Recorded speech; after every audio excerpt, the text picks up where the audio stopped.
हिंदुस्तान में जब अंग्रेज़ों की हुकूमत कायम हुई तो उन्होंने फूट डालो राज करो की पॉलिसी के तहत यहाँ रह रहे लोगों को बांटने की कोशिश की और इसी सिलसिले में उन्होंने हिंदू और मुसलमानों के बीच तनाज़ा पैदा कर दिया, उन्हें आपस में लड़वाया। 1905 का बंगाल तकसीम इसकी बहुत बड़ी मिसाल है, जहाँ मजहब की बुनियाद पर एक रियासत के 2 टुकड़े कर दिए गए। सियासी बालादस्ती की लड़ाई को भी उन्होंने बढ़ावा दिया, जिसके नतीजे में मोहम्मद अली जिन्ना ने अलग पाकिस्तान मुल्क की मांग की, जिसकी बुनियाद भी मजहब ही बना। 1947 में जब अंग्रेज हिंदुस्तान से गए तो उन्होंने मुल्क को 2 टुकड़ों में बांट दिया और इस बंटवारे की आग में दोनों मुल्क जले, जिसने हिंदू और मुसलमान के बीच नफरत की खाई को इतना बढ़ा दिया कि उसे पाटने में ही कई साल लग गए। आज इसकी चर्चा इसलिए करनी जरूरी है क्योंकि ऐसा कोई दिन नहीं गुजरता जिस दिन मुसलमान मुद्दा नहीं बनता। टीवी की बहस में मुसलमान, सोशल मीडिया पर मुसलमान, बस में, ट्रेन में, मेट्रो में मुद्दा है तो बस मुसलमान। चाय की दुकान पर मुद्दा मुसलमान, सियासी गलियारों में मुद्दा मुसलमान। 2014 के बाद से मुसलमान ही पूरे मुल्क का असल मुद्दा नजर आ रहा है, मानो मुल्क में होने वाले हर मसले का जिम्मेदार सिर्फ मुसलमान ही है। मुसलमानों के खिलाफ नफरत की चिंगारी इस कदर भड़क रही है कि इसकी ताज़ा मिसाल आपको हैरान और परेशान कर देगी। आगरा के शमशाबाद में योगी यूथ ब्रिगेड धर्म रक्षा ट्रस्ट की जानिब से गांव खेड़ा में श्रीमद् भगवत कथा की जा रही है। बाल विदुषी लक्ष्मी भगवत कथा सुना रही हैं, लेकिन इनका बयान सुनकर आप भी सोच में पड़ जाएंगे कि भला इतनी कम उम्र में और ऊपर से एक खातून होकर समाज में इतनी नफरत कैसे घोली जा सकती है। सबसे पहले सुनिए लक्ष्मी का पहला बयान। आप सभी शायद इस बात को जाने या नहीं जाने, परंतु कुछ मुसलमान अपने कार्यों को आगे बढ़ाने के लिए, उन पे विजय प्राप्त करने के लिए क्या करते हैं जानते हैं? गांव-गांव में जाते हैं। क्यों? क्योंकि गांव के लोग इतने हसीब हैं, इतनी उनमें चपलता होती नहीं है क्या सही है, कौन व्यक्ति ठीक है, कौन व्यक्ति गलत है। जाते हैं और किस बहाने? कुछ कबाड़े बेचने के बहाने आते हैं, कुछ वस्त्र बेचने के बहाने आते हैं, कुछ सब्जियां बेचने के बहाने आते हैं, कुछ किसी बहाने के लिए आते हैं। ये जितने भी लोग गांव में आते हैं ठेल लेकर या जो भी लेकर सामान बेचने के लिए, क्या पता कि जो वो बेच रहे हैं उसके पीछे उनका क्या पूरा मकसद छुपा है। विदुषी लक्ष्मी सामने बैठी भीड़ से अलर्ट रहने की सलाह देती हैं और कहती हैं कि अगर हम जैसे सनातन अब भी नहीं समझे तो काफ़ी देर हो जाएगी। मुसलमानों पर हमला बोलते हुए वो कहती हैं कि ये लोग सड़कों पर आई लव मोहम्मद कहते हैं, लेकिन ढाबे हमारे भगवान के नाम से चलाते हैं।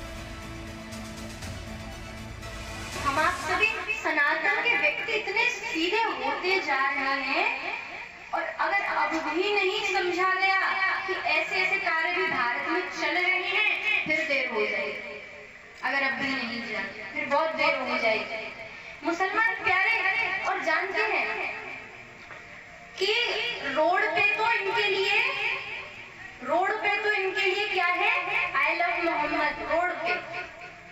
लेकिन जब बात आती है ढाबों की तो ढाबे चलाते हैं ये हमारे भगवान के नाम। इतना ही नहीं, विदुषी लक्ष्मी हिंदुओं की भीड़ को लगातार अलर्ट करती नजर आती हैं और कहती हैं कि मुसलमान हिंदुओं का धर्म भ्रष्ट करने के लिए खाने पीने की चीजों में, फलों में थूक मिला कर देते हैं।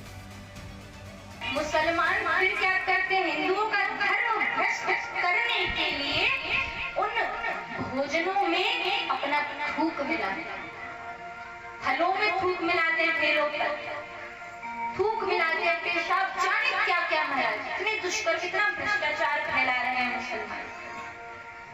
तो जितना हो सके इस बारे में सतर्क रहिए, इस बारे में आप जानिए। क्यों? क्योंकि इस सब के पीछे हम इस बात से परिचित नहीं है कि कुछ आतंकवादी गतिविधियां भी हो सकती है।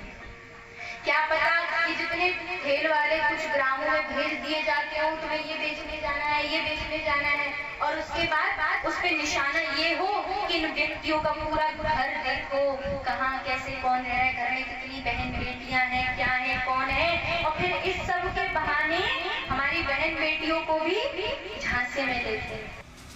कथा के दरमियान कथावाचिका लक्ष्मी मंच से मुसलमानों के गांव में दाखिले पर रोक लगाने की भी अपील करती नजर आ रही हैं।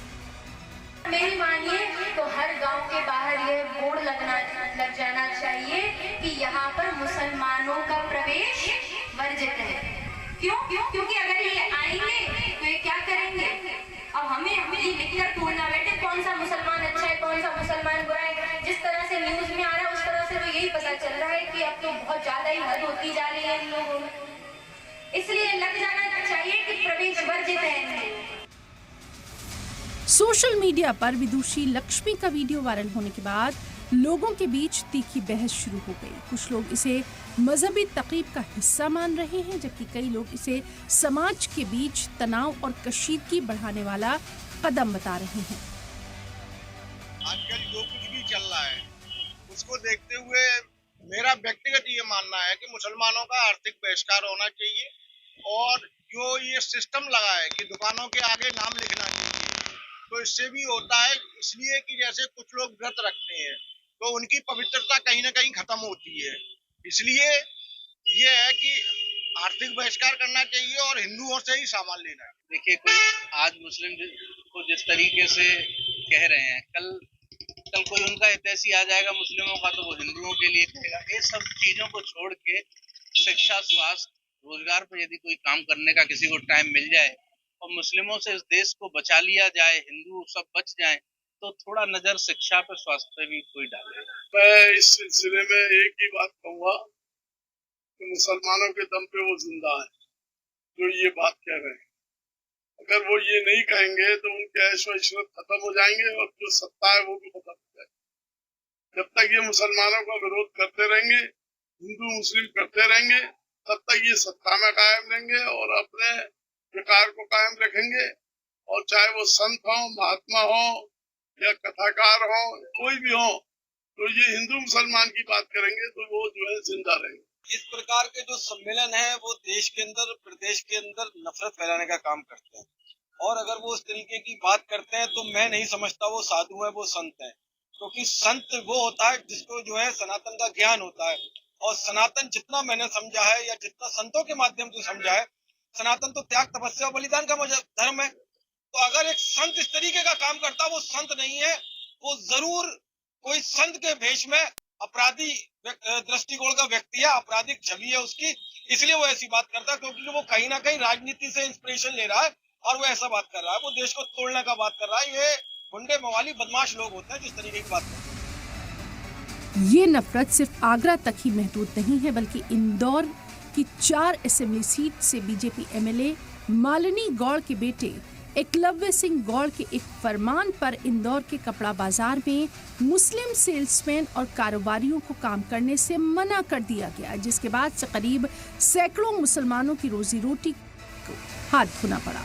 मुसलमानों से नफरत की फहरिस्त में लक्ष्मी अकेली नहीं है, बल्कि इंदौर से भी इस तरह के नफरती बयानात सामने आए थे। हमारे यहाँ पे पिछले 1 महीने से जिहादी मानसिकता को लेकर एक विशेष मुहिम चलाई जा रही है, जिसमें किसी दुकानदार के यहाँ अगर मुस्लिम कर्मचारी अभद्रता करते हैं तो उनको हमने मुस्लिम व्यक्तियों को यहाँ से हटाने का एक शेड्यूल बनाया था शीतला माता बाजार व्यापारी संघ के माध्यम से। और इसी बीच में कई दुकानें हमारे पास खाली भी हो गई हैं और कई हमने कर्मचारियों को यहाँ से हटवा भी दिया।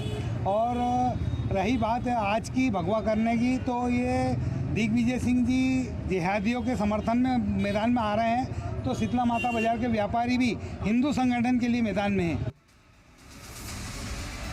अमेरिका में कायम India think tank India hate lab ने हिंदुस्तान में मजहबी अक़लियतों के खिलाफ हेट स्पीच के हवाले से 2024 की एक रिपोर्ट में बताया था कि 2023 में मजहबी अक़लियतों को निशाना बनाने वाले नफरत अंगेज बयानात के 68 मामले सामने आए, जो कि जून 2024 में बढ़कर 1165 तक जा पहुंचे, यानी 74% का इजाफा हुआ। रिपोर्ट के मुताबिक 98% से ज्यादा हेट स्पीच मुसलमानों के खिलाफ की गई। उनमें से 2/3 से ज्यादा बयानात उन रियासतों में दिए गए जहां बीजेपी या उसके इत्तेहादियों की हुकूमत है।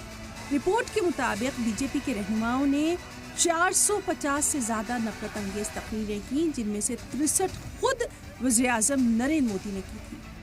ऐसे में अब सवाल ये है कि जब मुल्क के बड़े सियासी लीडरान 80 बनाम 20 कटेंगे तो बटेंगे, एक रहेंगे तो सेफ रहेंगे जैसे बयानात देंगे, तो भला इसका असर उनसे जुड़े लोगों पर भी जरूर पड़ेगा। शायद यही वजह है कि कथावाचक विदुषी लक्ष्मी को मुसलमानों में वो सब कुछ नजर आ रहा है जो उन्हें दिखाया गया, समझाया गया और बताया जा रहा है।